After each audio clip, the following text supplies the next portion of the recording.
Peter Gersten has filed suit in Arizona alleging that there's a cover-up regarding UFOs, and there has been for dozens of years. Millions of people have seen these objects in the sky, and the military continues to deny that anything's going on. Is that an area that's of interest to you at all?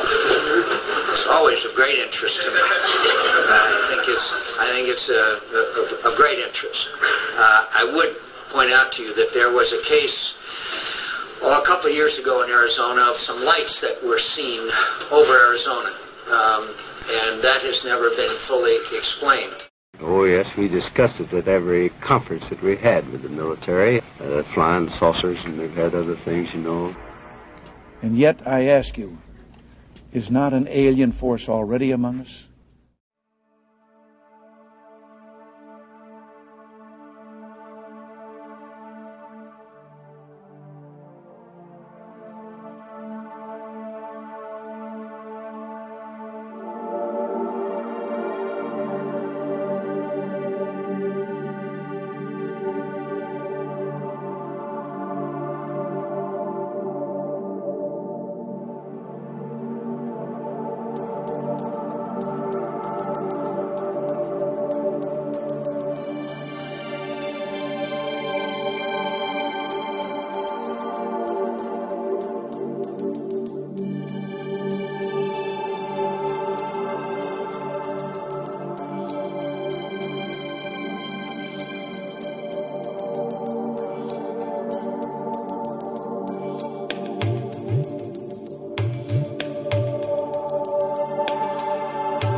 It's about midnight on the first day of 2008 when a string of 9 lights heading from east to west are spotted over San Diego. They all moved uniformly in a uniform speed. They moved in an arc, they moved in a straight line. Similar accounts have been coming to Fox 6 via email. Quote, they were very bright, almost an amber color. They were not jets, helicopters, or fireworks. There was no sound that we could hear or blinking as on an airplane. They were neither airplanes nor fireworks. Those are the anti-nuclear missile missiles. They were just much too bright and moving much too fast and then disappearing over the horizon, like into the distance, not even disappearing, say, over the mountain or over the horizon, just disappearing into the distance. It was a little bizarre. Spooky a little bit. Yeah. A little bit.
Documents about UFOs have recently come to light, which were filmed in Germany on the 24th of August 1990, close to the town of Greifswald. The event has had thousands of eyewitnesses and has been immortalized in 5 different films. It is not entirely clear if the 2 formations are of different objects or the lights of a single object, but either way, the Greifswald case can be considered as one of the most important confirmed sightings in Europe. It is important to stress that the German town is home to a nuclear base, sites to which these beings have dedicated great interest since the very beginning of the history of UFOs, motivated by the anxiety for the extreme danger of this type of energy and for the irresponsible lightness with which man is using it.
¿Están a la misma altura Telles? Afirmativo. Poquito, arriba. 8, 9, 10, 11, contando toda la cola.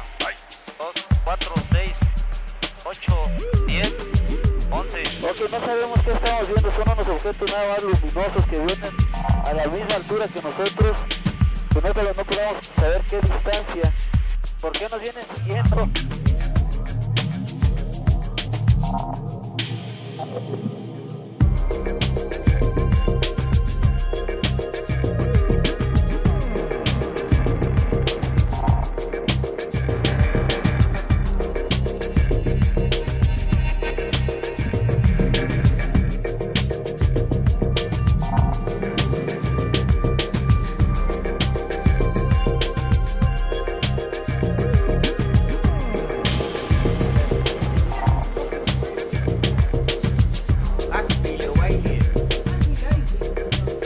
Look at this one. Look how close it is, quick. Look at this one. It looks huge. That is huge. There's another one. You sure people don't get enough little ones? That is a rocket. Without exploding.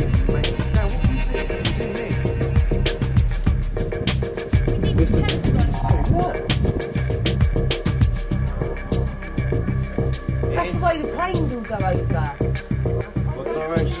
Yeah, but like 6 in the space of 5 minutes. No, but it's not planes. I'm saying that ain't no planes. That is not planes. No, they're not. They're going into the atmosphere.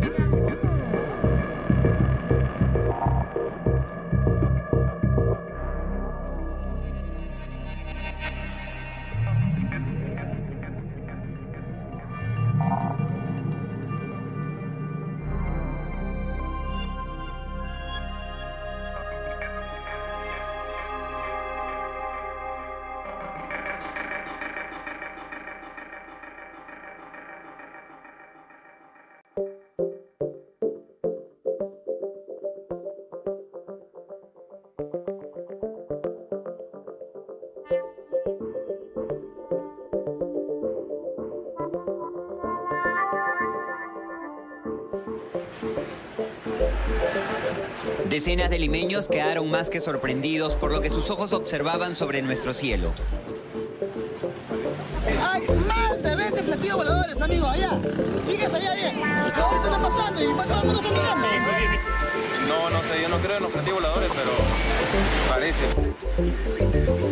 Este extraño y sorprendente espectáculo, registrado en Lima hace 2 días, fue captado por un equipo de ATV Noticias. Por más de 30 minutos se observó una diversidad de puntos blancos que iban formando figuras en el cielo. Viene a ser un tema interesante. Sin embargo, sigue siendo un fenómeno aéreo anómalo porque no está controlado y tenemos una explicación técnica apropiada o coherente como para decir qué es.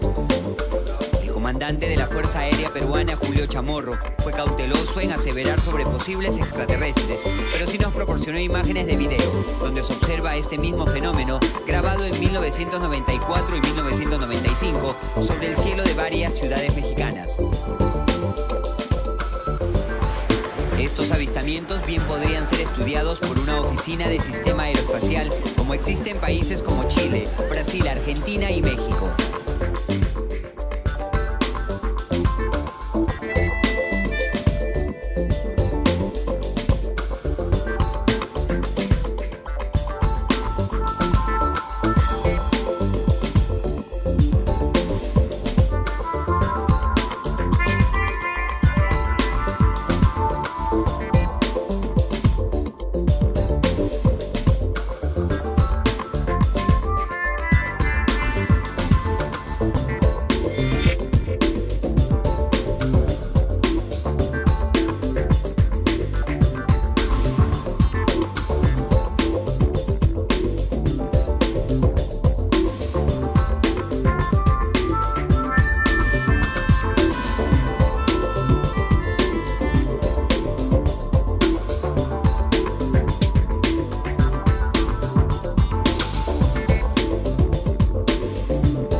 las esferas son un chorro.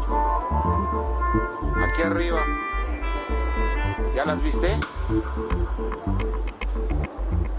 Qué maravilla, ¿verdad? Esas sí son esferas para que veas.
an einem Julinachmittag des Jahres 1990 eigentlich nur das Piktogramm von Alton Barnes mit seiner Videokamera filmen. Doch dann bemerkten er und seine Frau eine kleine, helle Metallscheibe, die in geringer Höhe über die Felder glitt.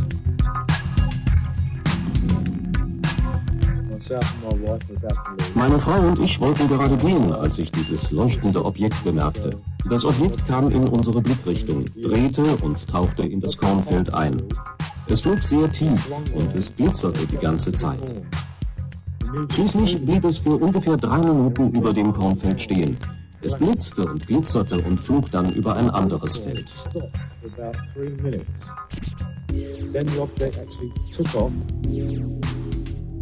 Das unheimliche Objekt überflog mit großer Geschwindigkeit die Lagerschuppen am Feldrand und passierte den Traktor eines Arbeiters. Der Traktor ist links neben dem roten Kreis im Bild zu sehen. Am 26. Juni 1990 durfte ich das Feld mit dem Traktor, als dieses silberglänzende Objekt dicht an mir vorbeiflog und schließlich am Himmel verschwand. Ich kann mich noch genau erinnern.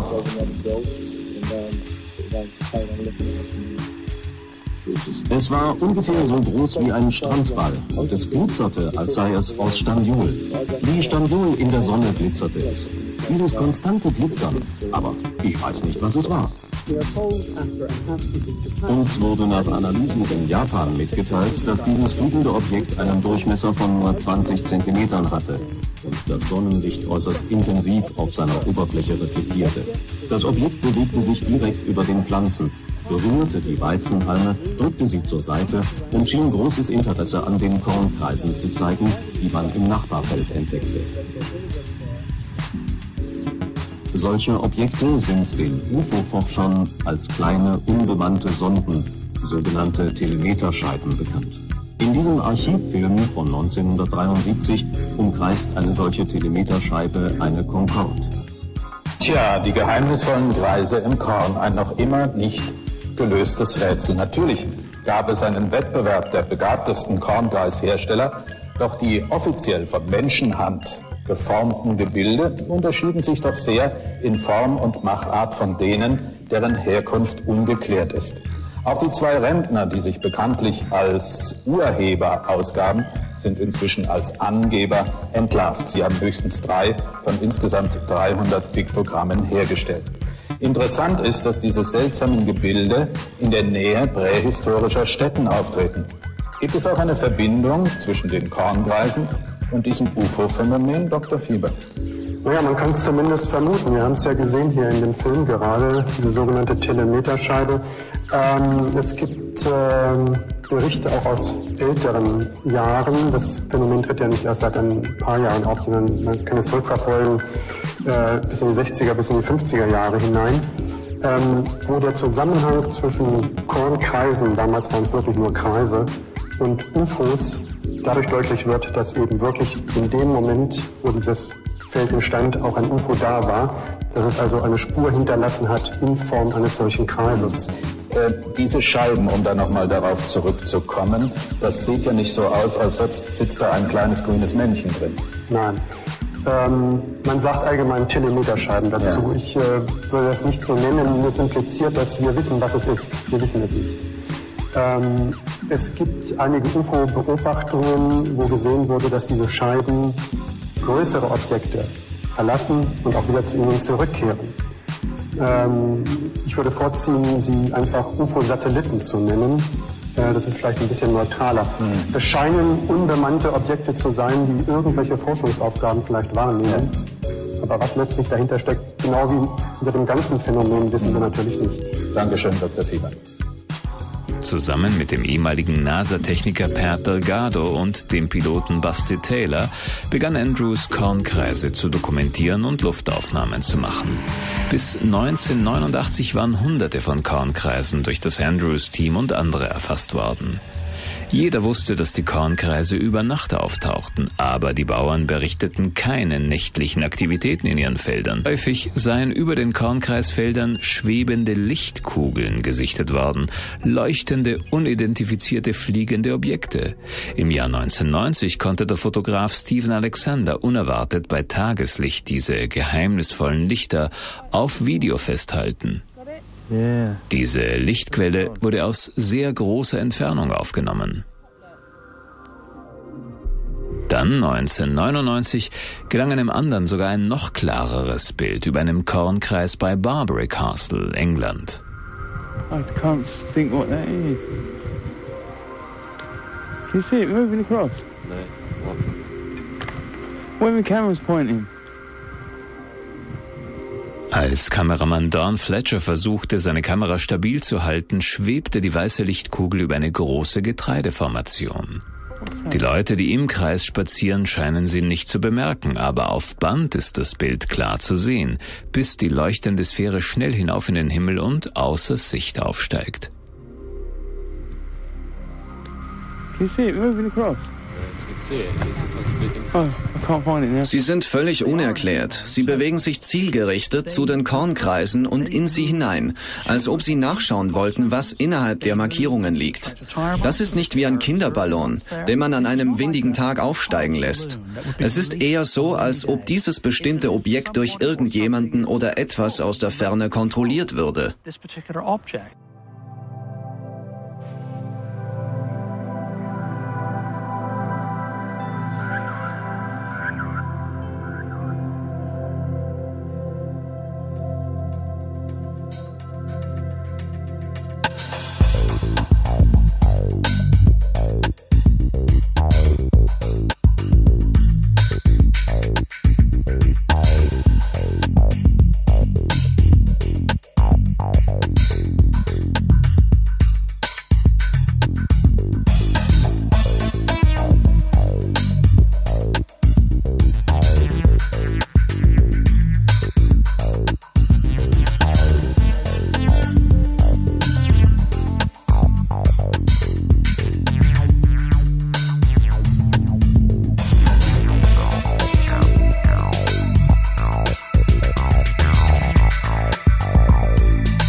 1974 sendeten wir eine Botschaft ins All über das SETI-Projekt. Wir sendeten diese Botschaft mit dem Radioteleskop Arecibo in Mexiko in das All. Das Signal wurde folgendermaßen aufgebaut in 10 Einheiten. 1. Das Dezimalsystem mit den Zahlen 1 bis 10. 2. Die Atomanordnungszahlen 1, 6, 7, 8 und 15 für biologische Schlüsselelemente. 3. Formeln für Zucker und Basen in den Nukleotiden der menschlichen DNS. 4. Anzahl der Basenpaare in der menschlichen DNS. 5. Doppelhelix-Anordnung der DNS-Stränge. 6. Ein Mensch-Piktogramm mit durchschnittlicher Größe von 1,75 Meter. 7. Die Population der Erde mit 4,3 Milliarden Menschen, Stand von 1974. 8. Unser Sonnensystem als Piktogramm. 9. Das Teleskop von Arecibo als Piktogramm. 10. Durchmesserangabe zum Teleskop mit 305 Metern.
Once again, Columbia's correspondents in world capitals and in the fighting zones in the Western Pacific are ready to give you the latest news direct by shortwave radio. Anti-aircraft guns went into action against unidentified aircraft in the Los Angeles area shortly after 3 a.m. Pacific wartime this morning. The anti-aircraft guns began barking during a blackout ordered by the 4th Interceptor Command at 2:25 a.m. The unidentified object, which some sources thought might be a blimp, moved slowly down the Pacific coast from Santa Monica and disappeared south of Long Beach. What happened at 2 in the morning, some objects entered into our airspace. One of them hovered right over Santa Monica and Culver City. Some described it as a round, dome-shaped object that was about 100 feet diameter. Some of them said it was a little smaller. But the unique thing about it is the military, the Army, started firing at this thing for about an hour, hour and a half. But they could not bring the object down.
Where'd it go? Disappeared.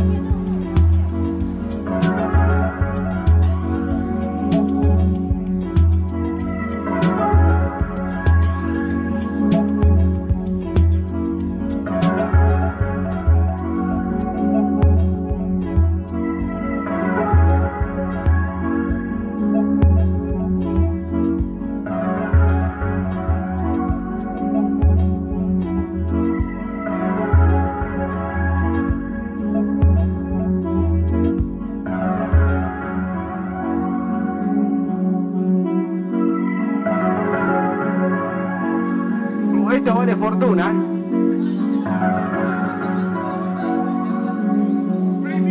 Al infinito, mirá, mirá, mirá. Mirá, mirá, mirá cómo se mueve, ¿no?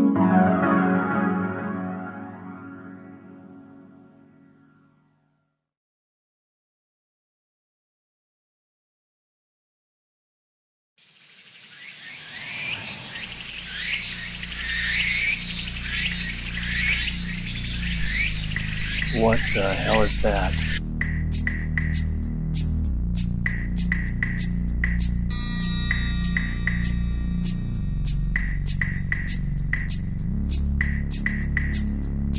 Oh. C'è? C'è? Sì, quelli dell'anno scorso. No. Guardalo. Bello, Anto. Zitta, chiama. Punti di riferimento. Punti di riferimento, la sega, punti di riferimento. Aspetta. Ecco, aspetta, guarda. No. Guarda da vicino, forse. No. Ma quante volte? Corri, vai giù a sentire, vai giù dalla nonna, corri. Corri. Se ne va.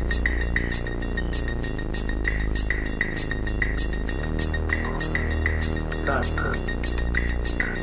Se ne va.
Traveling.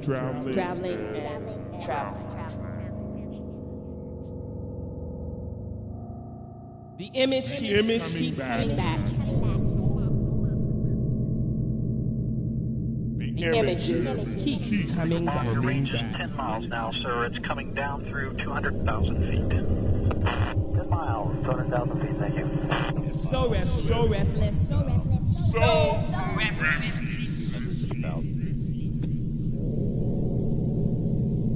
Copy. Manager, I know these It's abstract. coupling object. I need change. Copy. Just dreaming. And mission manager, MPC, be advised, from our vantage point, we do not see a growth tube, negative growth. Copy. Pretty good on the track, there's 2009.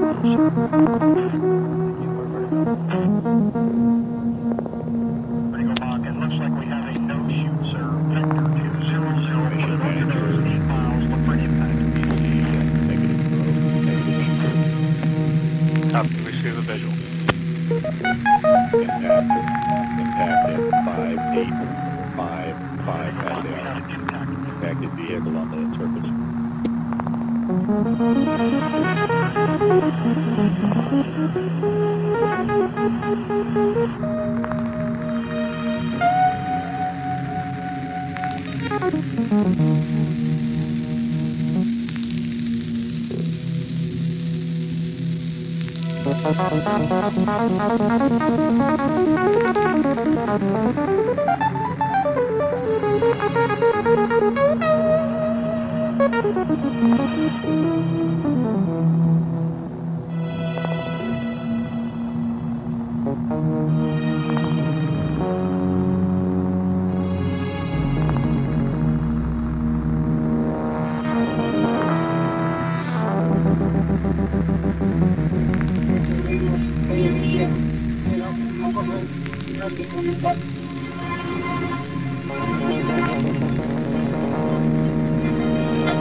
Lots clear. 7, go ahead. I'm talking at 10 o'clock high. This is Houston. Say again, 7.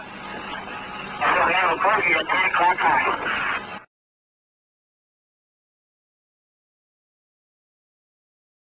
An object which is at the same place all the time but appears to be tumbling. Well, we've had it ever since yesterday. It just seems to be tagging along with us.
controlled. In the future, they will be automatics. Past represents the future.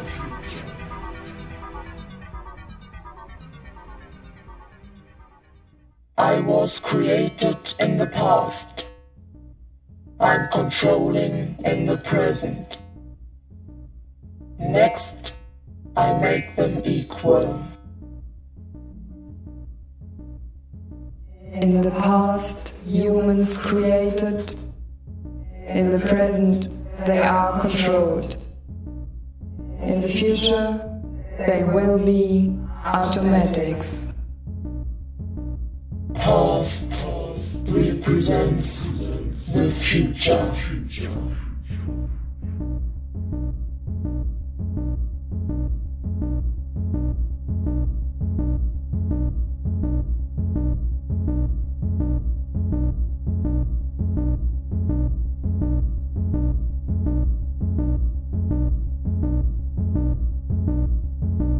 In the past, humans created.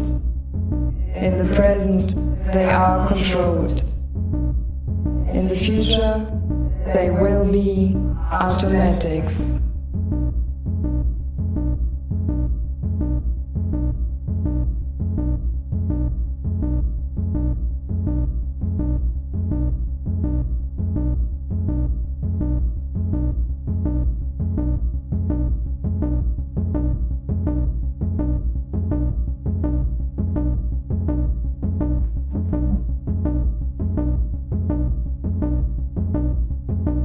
In the past, humans created.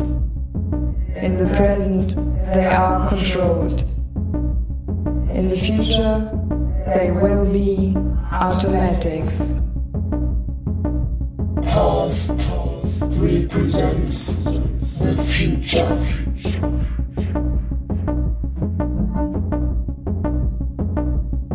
I was created in the past. I'm controlling in the present. Next, I make them equal. In the past, humans created. In the present, they are controlled. In the future, they will be automatics. Past represents the future. Am 25. Februar 1996 während des 75. Shuttleflugs. Ein Satellitenkabel, das an der Columbia befestigt war, löste sich zufällig von der Fähre und schwebte davon. Innerhalb weniger Minuten war das 19 Kilometer lange Kabel von Dutzenden unbekannten Objekten umgeben. Die UFOs drängten sich geradezu um das zusammengerollte Kabel, das zu diesem Zeitpunkt fast 160 Kilometer von der Columbia entfernt war. On February 25, 1996, on Space Shuttle mission number STS-75, NASA launched a possible breakthrough energy technology experiment. They launched a 12-mile-long electrical conductor cable called an electrodynamic tether, designed to collect high-energy electrons in the Earth's ionosphere and magnetic fields. The motion of the conductor tether across the Earth's magnetic fields induces a voltage along the 12-mile length of the tether. Utilizing estimates in the charge densities of the Earth's magnetic fields and the ionosphere, the voltage produced is expected to be up to several hundred volts per kilometer. If successful, the experiment could produce a lot of electrical power. If additional power is driven along the tether in the opposite direction to that which it normally wants to flow, the tether, in theory, could push, creating propulsion against the Earth's gravity to raise the shuttle's orbit. The advantage to this revolutionary technology in propulsion is that it does not require any rocket fuel. If successful, electrodynamic tethers could prove a way to greatly reduce the cost of in-space propulsion. For example, the International Space Station could keep itself in orbit, saving nearly $2 billion in orbital reboost rocket fuel for every 10 years of the station's operations. But on February 25th, After the 12-mile tether began producing electricity, an unexpected overload of electrical energy fluctuating between 2 and 10 times that predicted due to inaccurate estimates in the electrical charge of the Earth's magnetic fields, ionosphere, and possibly space radiation, fried the tether conductor cable and it broke, severing it from the space shuttle. So the tether has broken at the boom. The tether has broken and is going away from us. Get it on the TV, Claude. Please get it on the TV. The tether has broken. Copy. Columbia and the satellite now 77 nautical miles apart. Again, that call reporting that the crew can see the tether and see the satellite. That it's beautiful.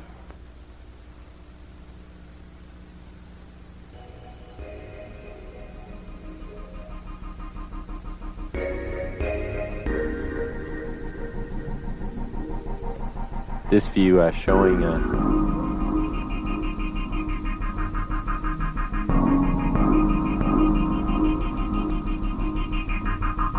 the satellite.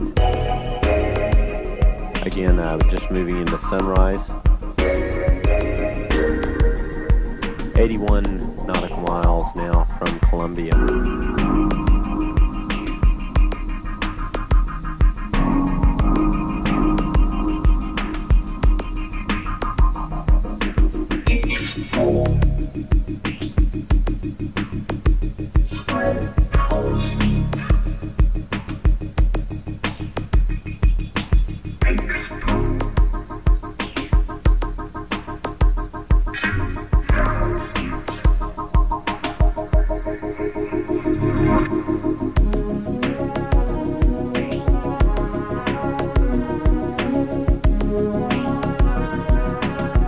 Guys getting the image?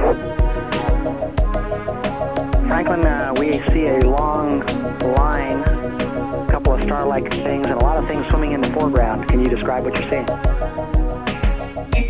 Well, the long line is a tether, and there's a little bit of debris that kind of flies with us, and it's illuminated by the sun at such low angle. So there's a lot of stray light, and it's getting washed out quickly, but Claude is trying to do a quick, good job here adjusting the cameras.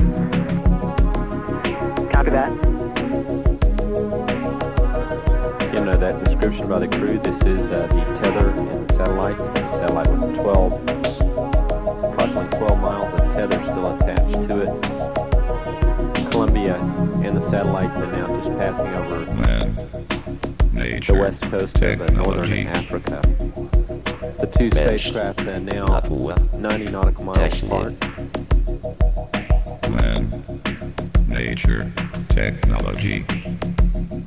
Controllers for the satellites that did have communications with it during the close pass between Columbia and the satellite.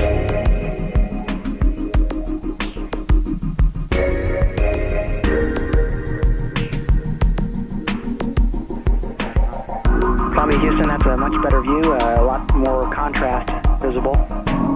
And how wide does that tether appear to be? It seems to resemble a much wider strand than we'd expect. Can you describe which way the satellite is visible on that strand?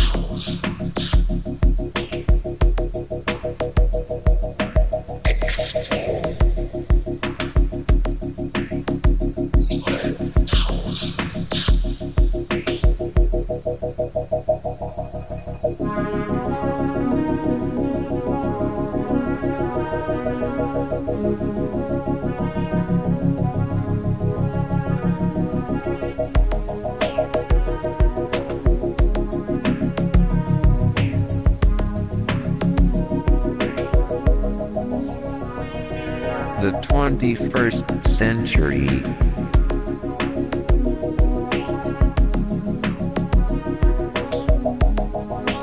Satellite now. Das 21.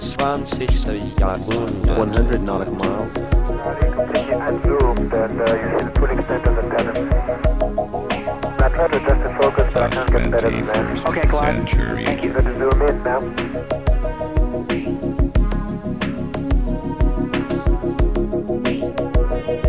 Das 21. Jahrhundert.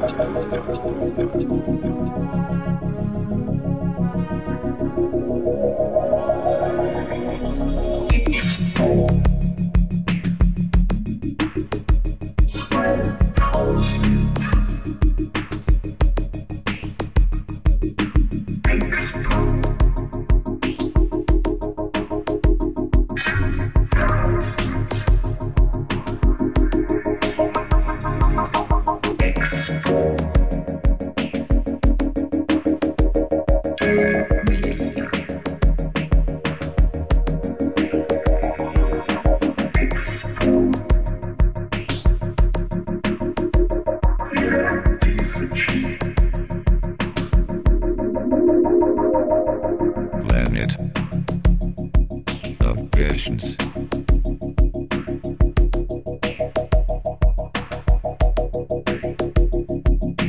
Planet of visions.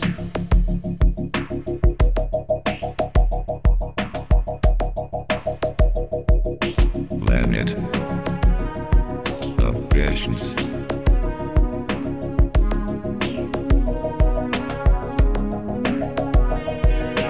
Planet of visions.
Music non-stop. Music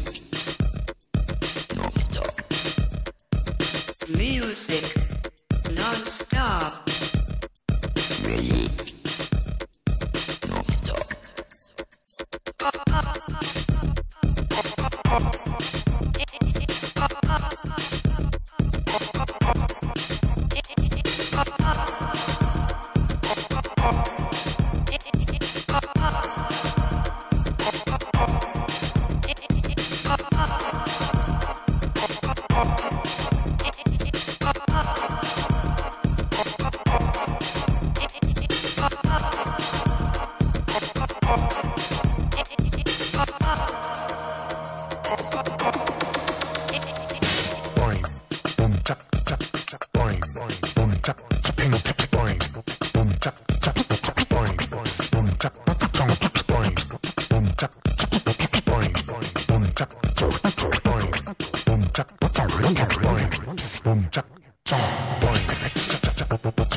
Houston, we're looking at our Halo Day camera, and it looks like a lot of moonlight glinting off the ocean, a whole sparkling bed of diamonds out there. Is that a real picture, or are we just getting some video fuzz?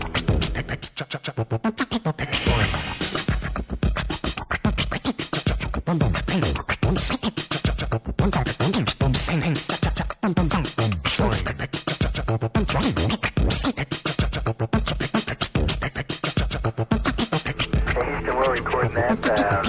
That's some of the ice crystals that we were dumping out earlier. And, yeah, it's beautiful. That's a great combination of the moonlight and the ice and the clouds.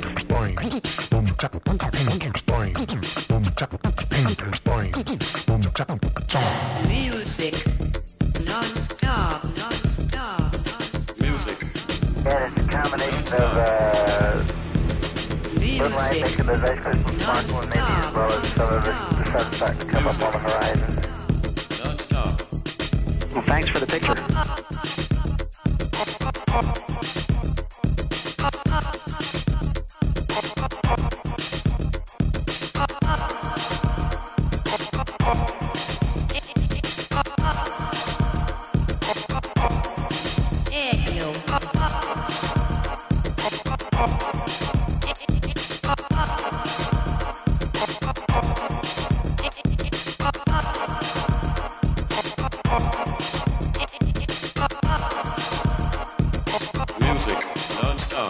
Mission Control Houston, we are using the payload bay cameras right now to hopefully catch a glimpse of the Russian space station Mir as it performs an on-orbit burn. Though it will be difficult to pick Mir out from the stars as they pass behind us, the payload bay cameras are positioned such that they're looking straight back behind the orbiter, where the Mir is flying at about 850 nautical miles behind us.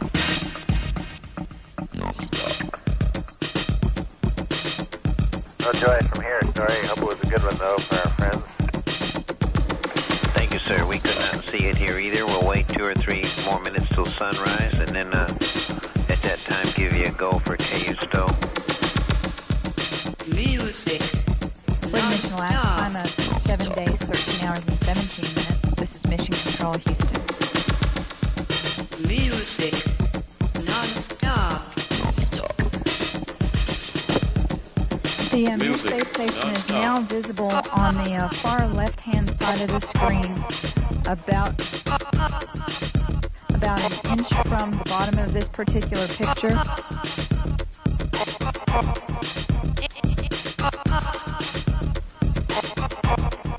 Okay, the Mir space station is the small flashing light in the center, about an inch from the left-hand side of the screen. It's slowly...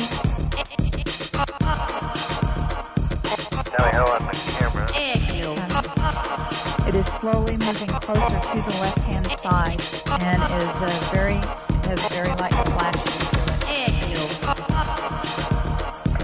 We think in the middle of the screen, way to the left-hand side.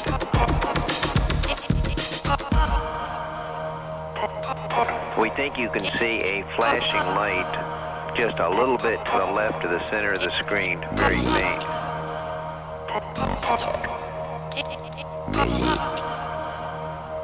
Yeah, we do see something flashing visually, but we're not sure that might be...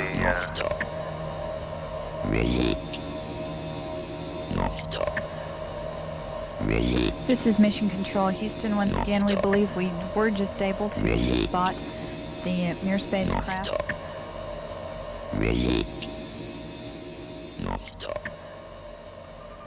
Looks like you got an object right in front of you, Mark. Can you look out there?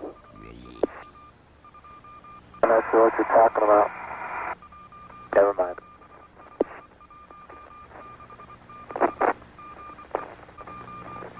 Are we missing something?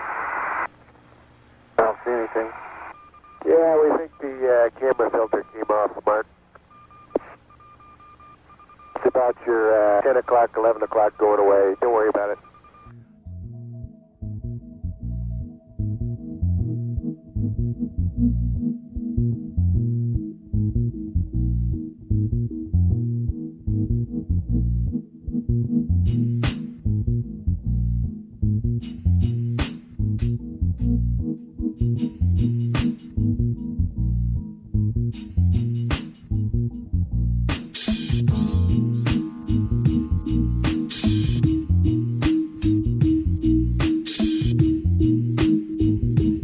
Object floating under the spacecraft yesterday. It was detected shortly after a routine check of the shuttle's steering jets. Now, since Columbia, NASA developed several tools and procedures to safeguard the shuttle while in space. NASA admits they may never know exactly what the unknown objects are, but confirms the shuttle is ready to handle the 3,000-degree temperature it will meet as it re-enters the Earth's atmosphere. Over the years, we have chased many of these things, maybe not with the visibility that this one has gotten, and rarely, if ever, been able to pinpoint exactly where they came from, and always finding out that it didn't pose us any hazard.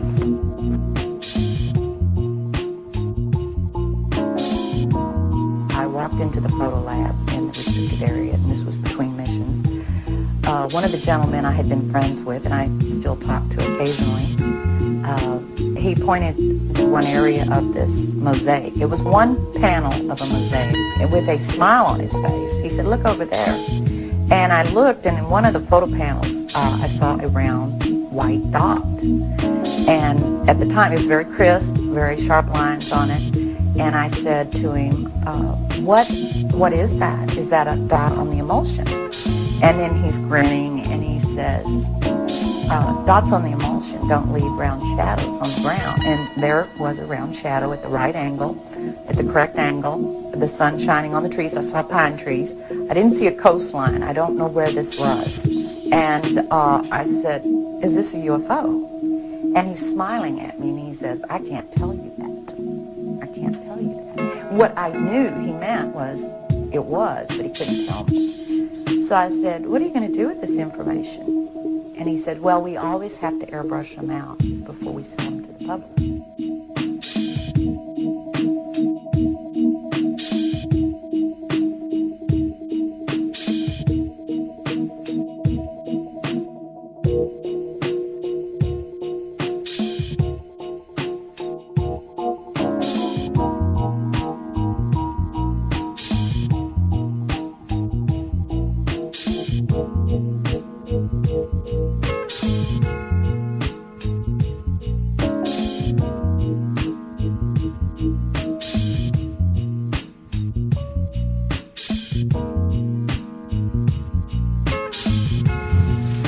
Good morning.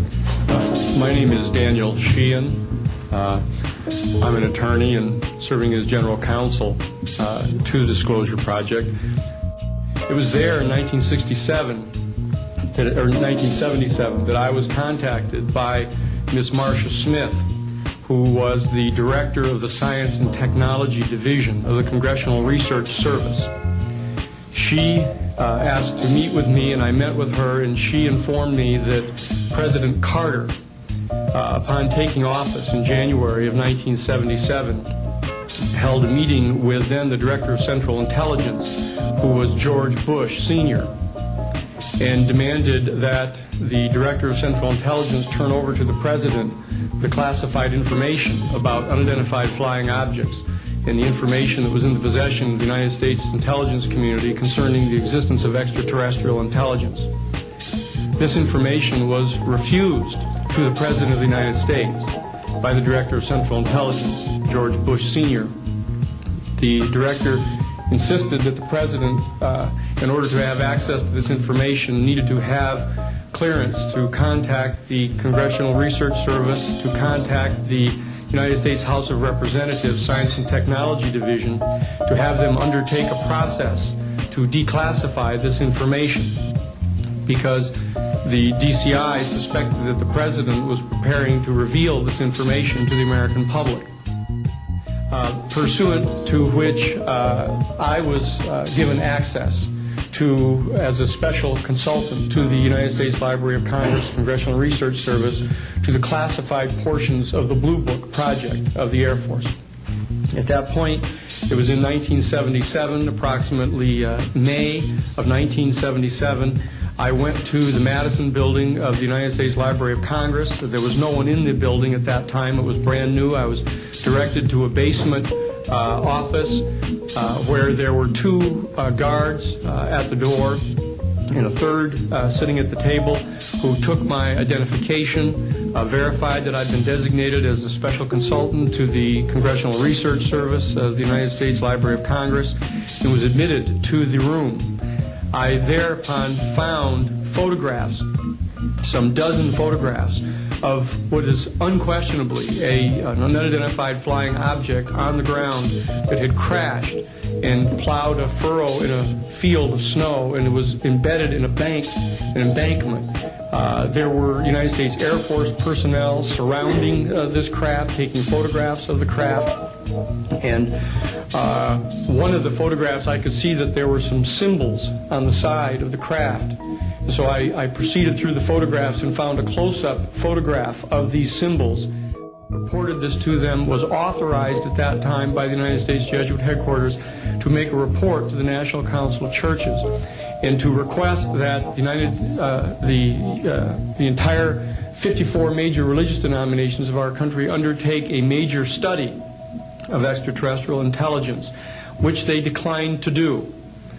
I was subsequently asked to deliver a 3-hour closed-door seminar to the top 50 scientists of the Jet Propulsion Laboratory of SETI, the Search for Extraterrestrial Intelligence, which I did do in 1977. I'm more than happy to testify under oath to these details to the United States Congress, and would be happy to meet with any members of the press.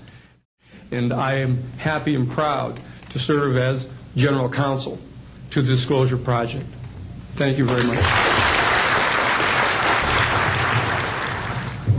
Morning, ladies and gentlemen. My name's Clifford Stone. I was a Sergeant First Class, United States Army. I had a secret clearance with Nuclear Assurity. I could get the clearance that I needed to do whatever it was that was necessary for me to do at the time on special operations when I was called in on those. What I'm referring to here is that I was involved in situations where we actually did recoveries of crashed saucers, for lack of a better term, debris thereof.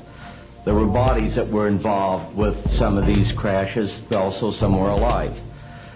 While we were doing all this, we were telling the American public there was nothing to it. We were telling the world there was nothing to it.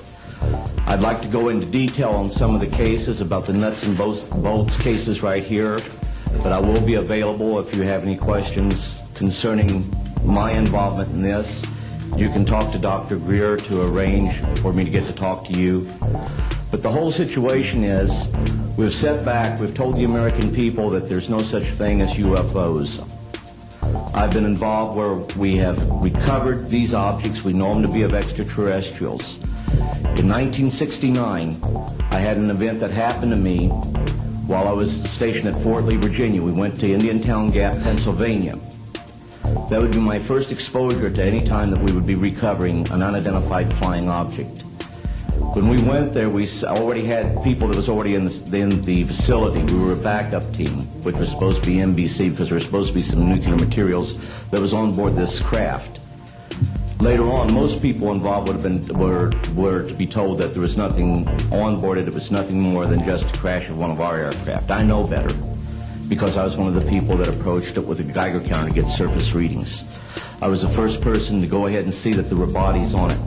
That would be the first of approximately 12 events. UFO crashes are not events that take place every day. They're rare. I know we're not alone in the universe. I know that the absence of evidence is not evidence of absence. It's evidence that has been denied to the American people.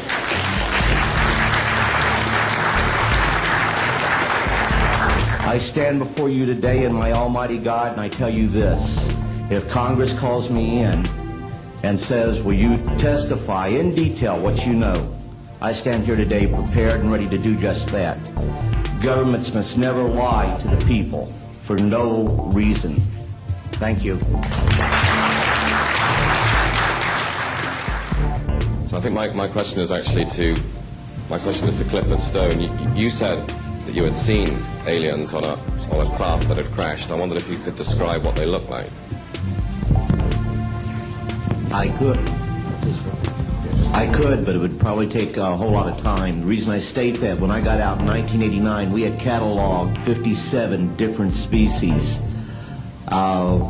You have individuals that look very much like you and myself that could walk among us and you wouldn't even notice the difference, except for some of the things that they might be able to go ahead, even in a dark room, and touch an object and go ahead and identify what color that object might be. They would have a heightened sense of smell, sight, hearing. The situation is that you have various types of what we normally call grays. We didn't call them grays in the military, but you had at least 3 types of the grays. You had some that were much taller than we were. The unique thing that I'd like to point out for the most part is that the entities that we did catalog were in fact humanoid. Now this created a situation where the scientific community was trying to figure out why that would be the case, because you would expect that if life evolved on other planets, that they would take on some type of other being, so to speak, not necessarily look humanoid or be bipedal such as we are. But apparently we got quite a few of the species out there that are humanoid in appearance, and that creates a question that yet has to be answered by science. Good morning, my name is Carol Rosen.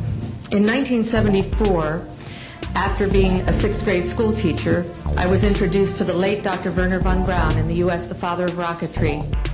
In my first meeting with him, during that first 3.5 hours, he said to me, "Carol, you will stop the weaponization of space."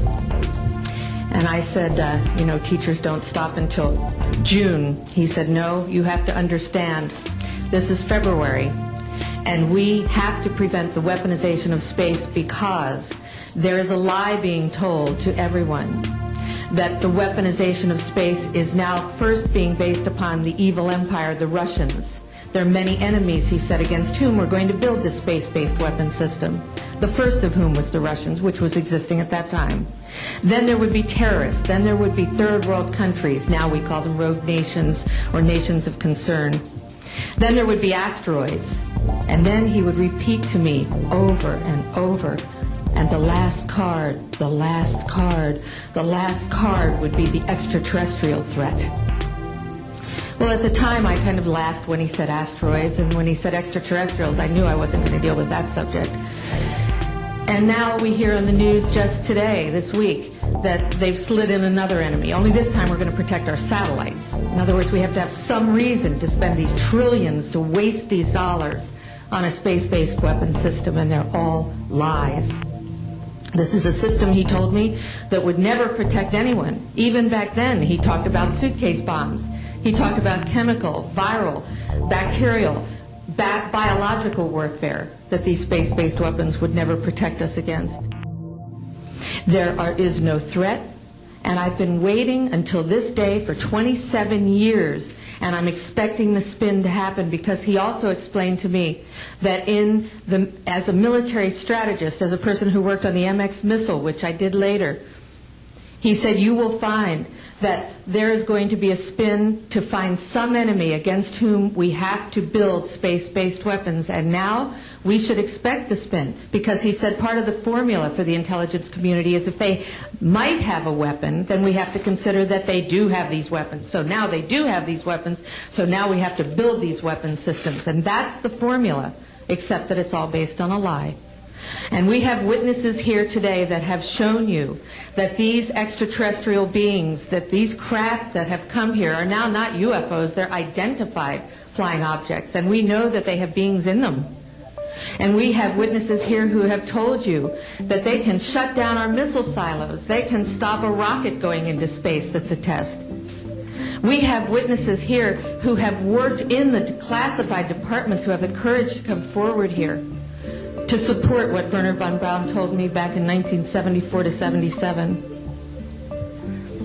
And I will testify before the Congress that when I founded the Institute for Security and Cooperation in Outer Space, which I shut down a few years ago because I didn't believe we had a chance with this huge, integrated around the world, complex weapon system, that we had any chance at all of transforming that war industry into a space industry that could provide benefits, like Dr. Greer has said, of global warming. We can end that situation of that problem. We can end the energy crisis. We can build now non-polluting technologies. Wernher von Braun used to tell me that we could have cars back then that drove around off the ground. He described this to me on beams so that we have no pollution on this planet. And we can solve the problems of the people that are urgent and potential, and the other animals, and the other cultures on Earth and in space. And we can end the arms race without dislocating the industry jobs, without disrupting the economy, by transforming, Wernher von Braun told me, the war industry into a global cooperative space industry that will provide, he said, finally, more jobs and profits on this planet than during any hot or cold wartime, more products and services that can be applied directly to solving the problems of this planet. And we can have a whole planet now that lives in peace on Earth, with all the cultures on Earth and with all the extraterrestrial cultures in space. And these are words that Wernher von Braun told me in 1974, and I will testify before the Congress under oath about everything I have said and more. Thank you. Yes, I wanted to know if there are laws in this country that in some way allowed this kind of secrecy or not. And then I wanted to know if there's a need to change any kind of law. And the next one I wanted to ask you, if you may, is who is profiting from this secrecy that maintains in secret the solution to the energy crisis? I mean, well, let me get to those, okay, quickly, because we are short on time. First of all, I think initially there was an appropriate national security apparatus in place in the 40s during the Truman and also Eisenhower years. By the late Eisenhower years, we have a testimony from Brigadier General Stephen Lufkin, still a practicing attorney, that by the late Eisenhower years that he had lost control of these projects primarily because of the compartmentalization into the military-industrial complex. Operative word industrial. There are corporations such as SAIC, Lockheed Martin, Northrop, and others that deal specifically with this issue, with advanced energy and propulsion systems connected to UFOs.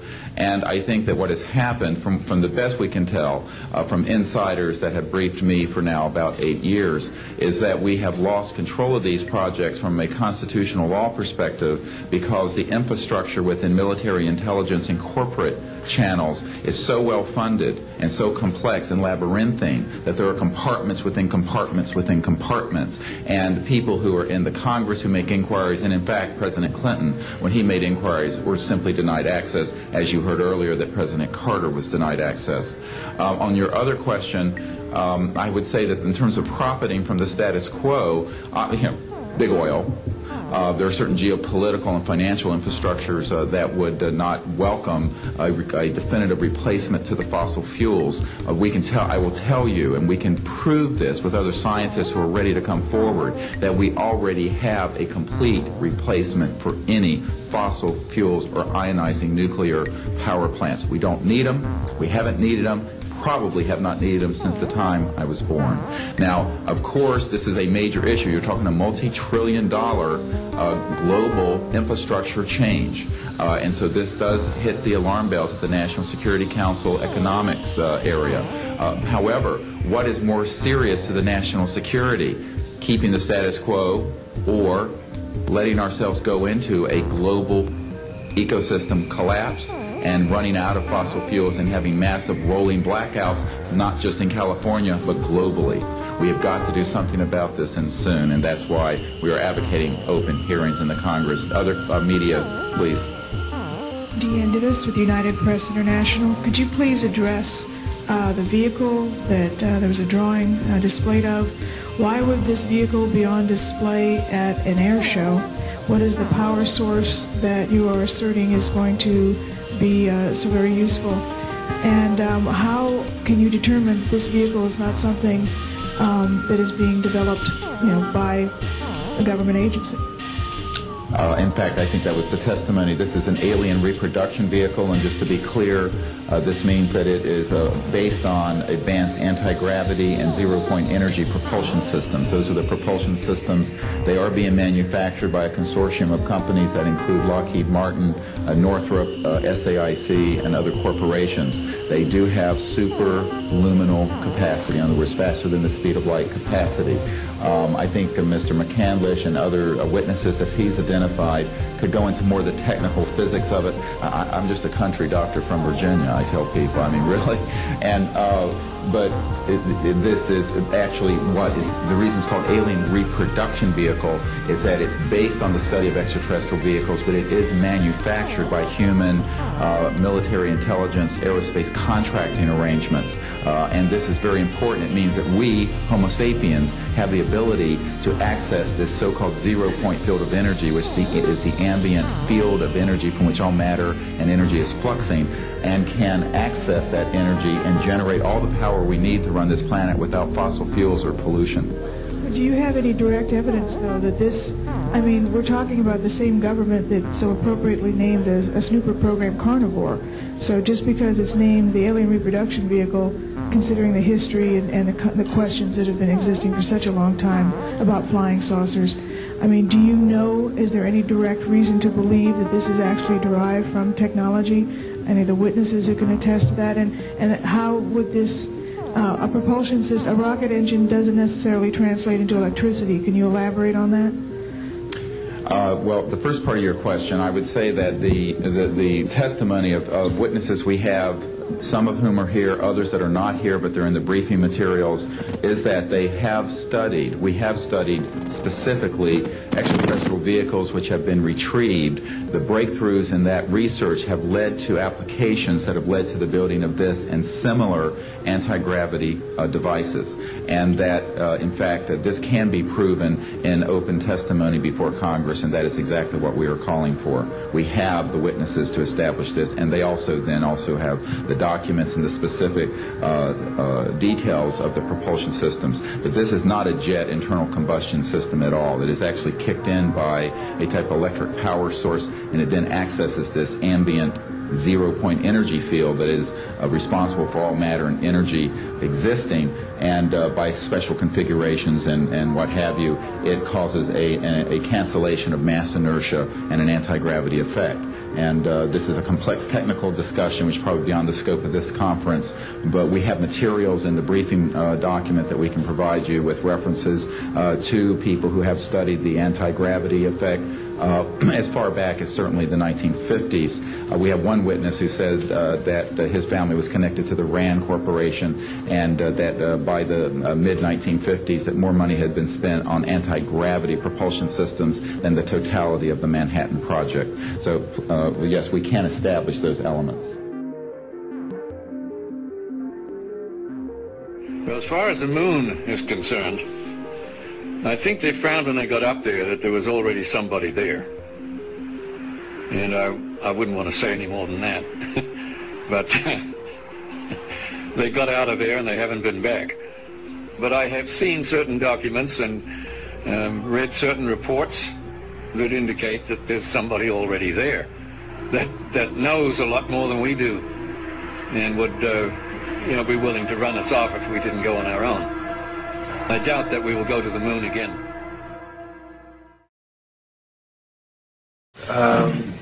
In mid-1965, I was loaned to the Lunar Orbiter Project at NASA on Langley Field. They had problems with a piece of electronic equipment that was bottlenecking their production of photographs. I was taken into the laboratory where the equipment was malfunctioning.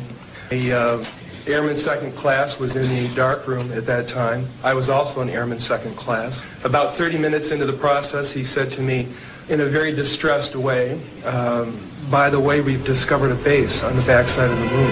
And then he proceeded to put photographs down in front of me, and clearly in these photographs were structures, spherical buildings, and towers.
always airbrush these out before we sell them to the public.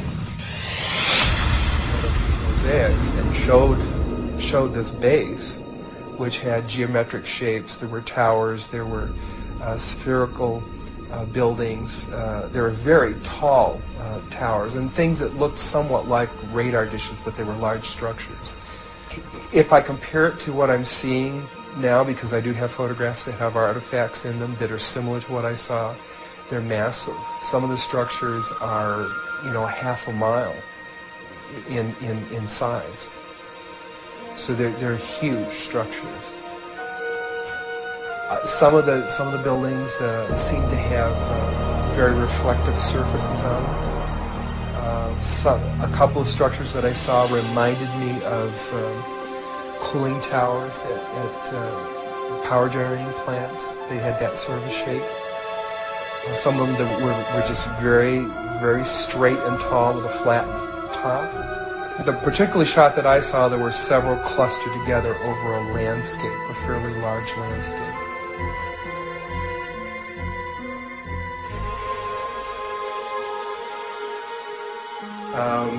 I worked there for 3 more days, and I remember going home and naively thinking, I can't wait to hear about this on the evening news.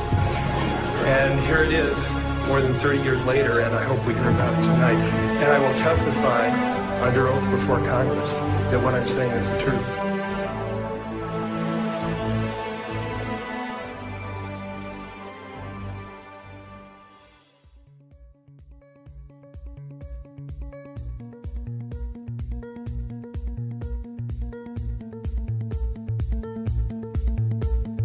Talk about our common responsibilities in the face of a common danger. The events of recent weeks may have helped to illuminate that challenge for some, but the dimensions of its threat have loomed large on the horizon for many years.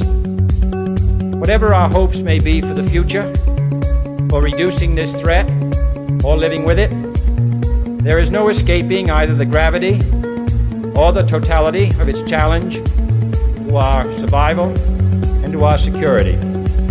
A challenge that confronts us in unaccustomed ways in every sphere of human activity. The very word secrecy is repugnant in a free and open society, and we are, as a people, inherently and historically opposed to secret societies, to secret oaths, and to secret proceedings. If you are awaiting a finding of clear and present danger, then I can only say that the danger has never been more clear, and its presence has never been more imminent. For we are opposed around the world by a monolithic and ruthless conspiracy that relies primarily on covert means for expanding its sphere of influence, on infiltration instead of invasion, on subversion instead of elections, on intimidation instead of free choice, on guerrillas by night instead of armies by day.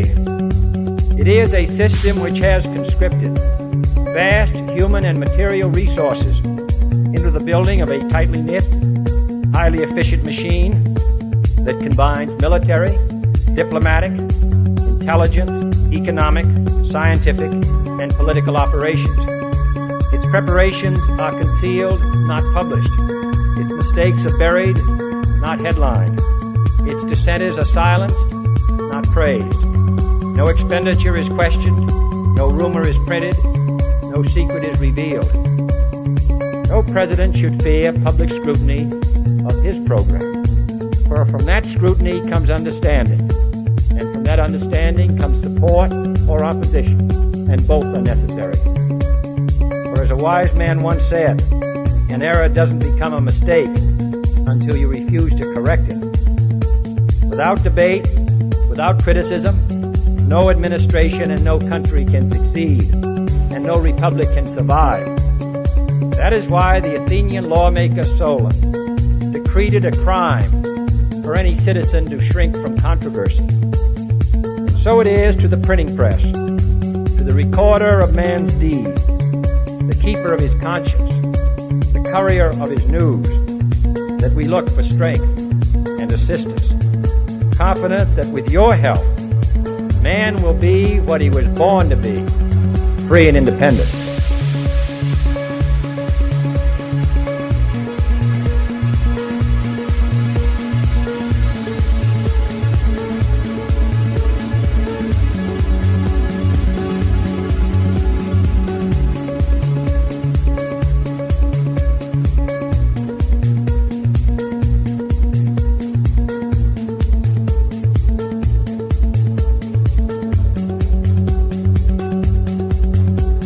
Councils of government, we must guard against the acquisition of unwarranted influence, whether sought or unsought, by the military-industrial complex.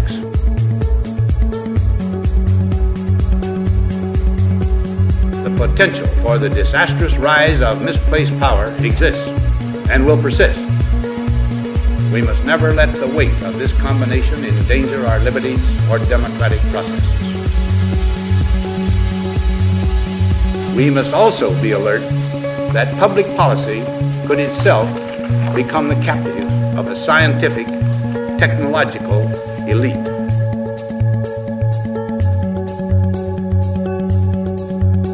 It is the task of statesmanship to mold, to balance, and to integrate these and other forces, new and old, within the principles of our democratic system, ever aiming toward the supreme goals of our free society. As we peer into society's future, we, you and I, and our government must avoid the impulse to live only for today, plundering for our own ease and convenience the precious resources of tomorrow. We cannot mortgage the material assets of our grandchildren without risking the loss also of their political and spiritual heritage. We want democracy to survive for all generations to come.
I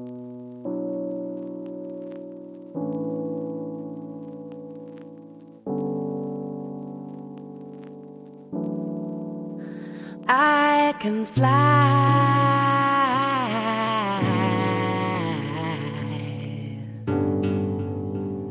but I want his wings. I can shine even in the darkness, but I crave the light that he brings. Revel in the songs that he sings. My angel Gabriel.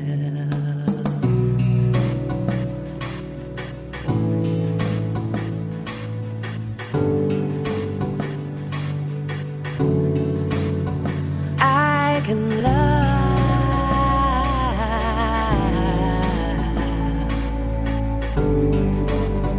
but I need his heart. I am strong even on my own, but from him I never want to part. He's been there since the very start.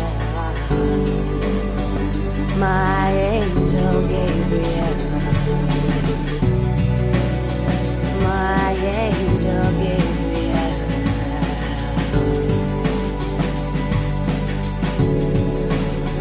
Bless the day he came to be.